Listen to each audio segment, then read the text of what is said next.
All right, today we're talking about the election process and public opinion. So, in the past couple of days, we've been talking about political parties as well as civic participation. So, how you, as a voter, or even someone who is not eligible to vote yet, can still participate in government. All right, so how does somebody go from just a regular citizen to being the president? How do you get to the Oval Office, which is the office that Trump is sitting in this current picture? How do you do that? There is a process, and there are 5 steps. Before we actually talk about the process itself, we got to go over some just general vocab about the election process itself. So, someone who is a candidate for president is someone who is eligible to be president, and we'll talk about eligibility for that in Unit 5. But a candidate is someone who is trying to be president, someone who is actively campaigning and trying to get the people to vote for them. Right? An electoral vote is a vote that votes on the president specifically.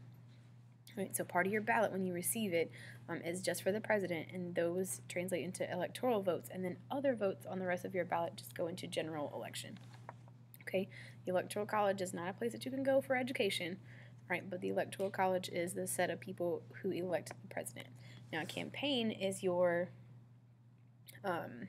platform, how you decide to run for president, the things that you believe in, your strategy from going to state for state, how you get people to vote for you, right? And then strategy in general is just your plan for getting people to vote for you. So our campaign process has 5 main parts, and I want you to draw this on your note sheet, right? So the first part, and draw it like this so it looks the same way. So the first part is campaigns, and if you'll notice, they're above all of the other parts because campaigns continue throughout the whole thing. If you are campaigning for someone to be president, if you are trying to be president, you don't want to stop campaigning in the month of October because November is coming up. You want to campaign all the way through until election day, until they force you to stop, right? So campaigns continue through the whole thing. And then we kind of begin with a lot of candidates over here with primaries and caucuses, step 2. Eventually, we come out with just one candidate per political party at the National Convention. People vote in the general election in November, and then the Electoral College ends up voting formally. Okay, so there are 5 major steps. All right, and like I said, step 1 is campaigns, and they continue through the whole election process. All right, this is all about strategy. You want to go door to door for support. You want to hold rallies if you can, t-shirts, hats, buttons, any type of physical thing that people can hold to remind you of what your name is and what you believe in is going to help you win votes. All right, canvassing is called going door to door for support. Okay, that's what canvassing is. So typically this doesn't happen this day and age because people are very unlikely to vote for you if you knock on their door and ask them who they're voting for. It's kind of invasive, and that's kind of messing up your privacy, right? So when you go through a campaign, like we know in the political spectrum, you want to seem moderate. You want to seem like you're in the middle in order to win as many voters as possible. Now, and a campaign is extremely expensive also. So if you are not pulling a lot of support, you're probably going to drop out of the race and just try again in the next 4 years because a campaign is extremely expensive. All right, so that video, we don't have time to put that into this particular video.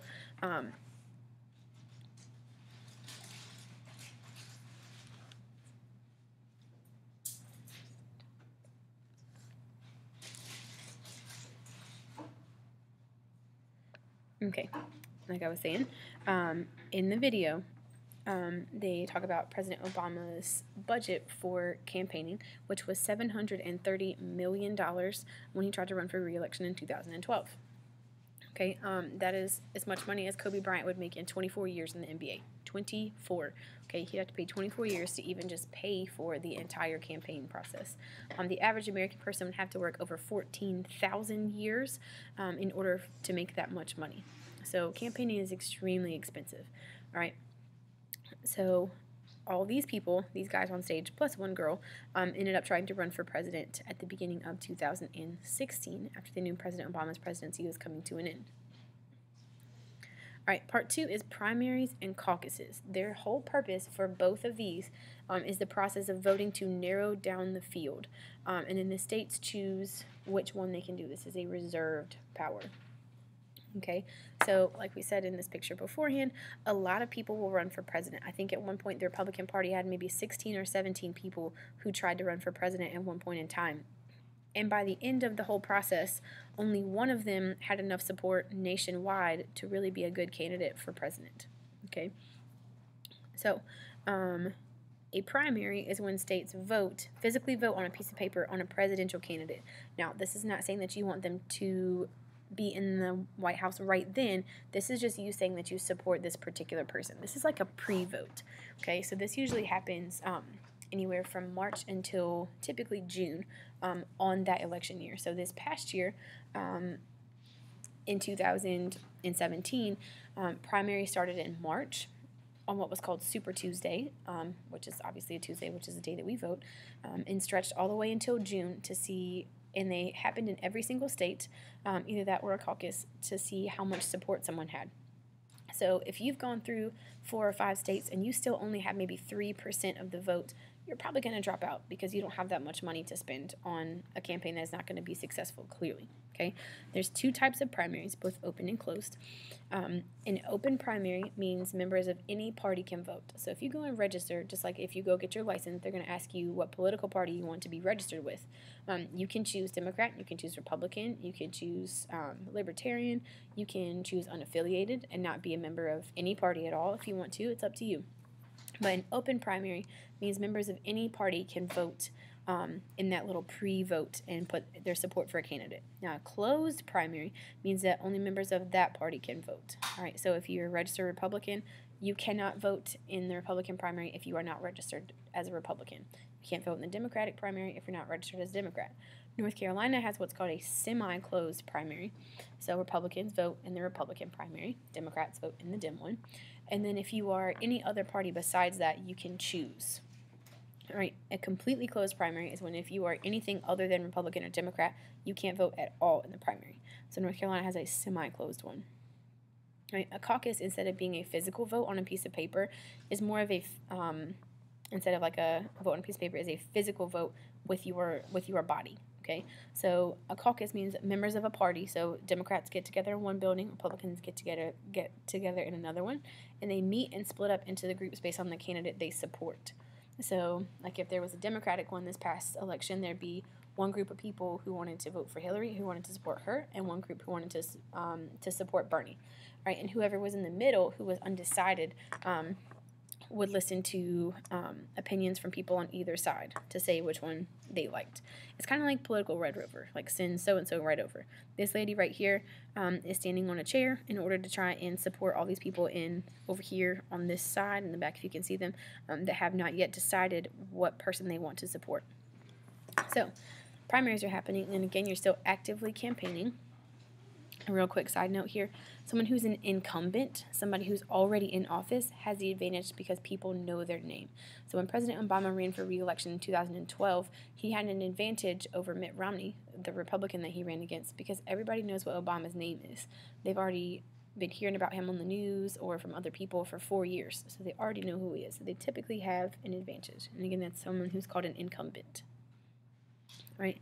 And while you're campaigning, eventually enough people are going to drop out that the remaining candidates go in, whoever has the most support, and only one comes out. All right?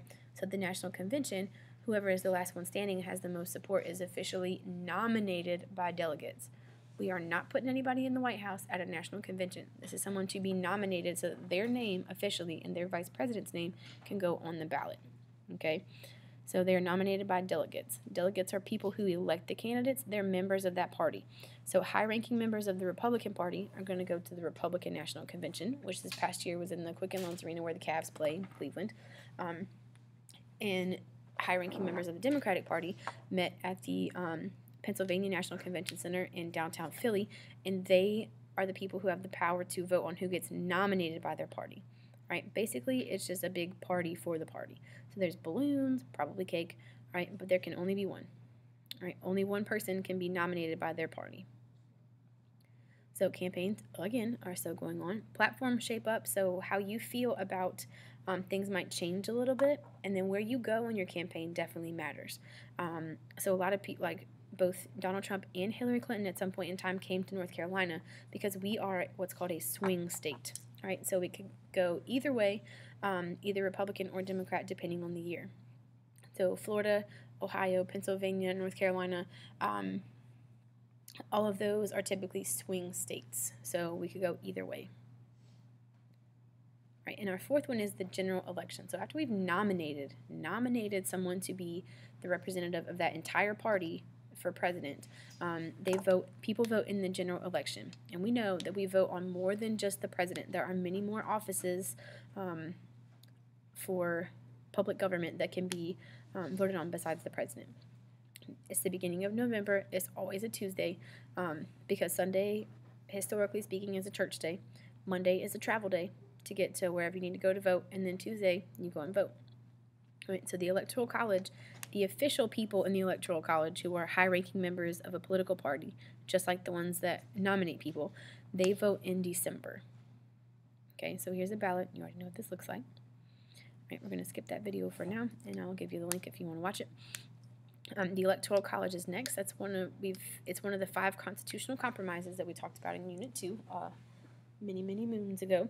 And each state gets a certain number of votes based on the number of people in Congress. So we've got 13 people in the House in North Carolina and 2 in the Senate. So we have 15 total.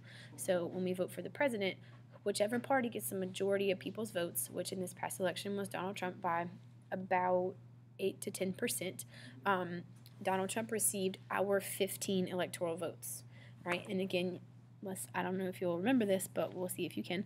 How many do you have to win? Right? How do we know public opinion? How do we know how the people feel about a candidate? We poll the people, all right? So POLL, like ask them to vote or ask them to give their opinion, like a big survey. And you have to consider the source. So if you're looking at a poll that loves Democrats, they're probably going to be a little biased. If you're looking at a poll that loves Republicans, they're also going to be biased. You have to consider your source, okay? So like in 2015, when we were still in primary season, all right, so Ted Cruz, Mike Huckabee, Rick Perry, Rick Santorum, all these people in 2015, this is how people felt about them. So 47% of conservative people liked Ted Cruz. 8% of liberal or moderate Republicans liked Ted Cruz. 39%, there's a 39% difference in the two of those. So that's a big gap in between the two. This is an example of a poll. All right, this one is as well. Instead of being in just a list chart, this is in more of like a graph form to see where people lie. Oh man. Okay, so the things that you might vote on besides voting for Petro, there are 3 things that you might typically vote on, which would be a recall, which is a vote to remove an official from office. Now, when you vote on someone who you think has broken a law, this is called impeachment, but a recall is just a vote to remove someone from office because you don't like them based on popular opinion. Okay, so this guy is Scott Walker. He's the only governor to have ever survived a recall election. He made the people of Wisconsin mad, and they tried to take him out of office, but it didn't really work. He did run for president, so it didn't work out for him, so I guess that's his karma. All right, the next one is a referendum, which is a vote on an issue suggested by the legislature. All right, North Carolina only has 1 amendment to our Constitution, all right, and it began as a referendum. So basically, it's a vote on an issue. It doesn't necessarily happen in November. Y'all could vote in another month besides that. But an issue gets suggested by the legislature, and they give it to the people to vote on. Okay, and the last one is an initiative / a proposition. Okay, this is a vote on an issue suggested by a citizen. I for initiative. I am a citizen. I make the initiative. All right, and this is a grassroots movement. So the only reason that weed is legal in Colorado right now is because some guy, probably a stoner, in his mom's basement with his little Birkenstocks and his tie-dyed shirt on, decided that it would be a good idea to make weed legal for public consumption. So he writes out a petition, gets a lot of signatures, and eventually presents it to the state legislature in Colorado, and they voted yes that they would do it. Okay, so an initiative is a vote on an issue suggested by a citizen. All right, and this has been the election process and public opinion.